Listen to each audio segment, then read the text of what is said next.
My name is Bernie Tan. I'm an artist and a writer as well. I'm also a curator, which means that I organize exhibitions with other artists' works in it.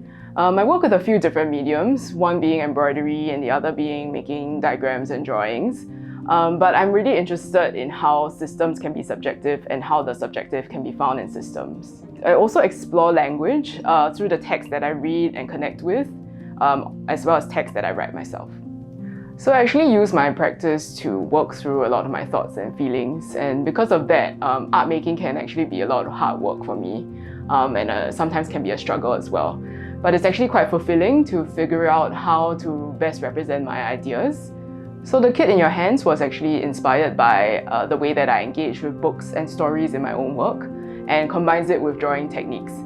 So I hope that you'll be able to think about how you might engage with a text or any kind of source material a bit differently, simply by creating a very basic set of rules. So for me, I personally enjoy the feeling of creating according to rules in my own work. While that might seem restrictive, I actually find it quite freeing that I don't have to worry too much about what the outcome will be as I'm making. So maybe you'll find that even rules will take on a different meaning for you too.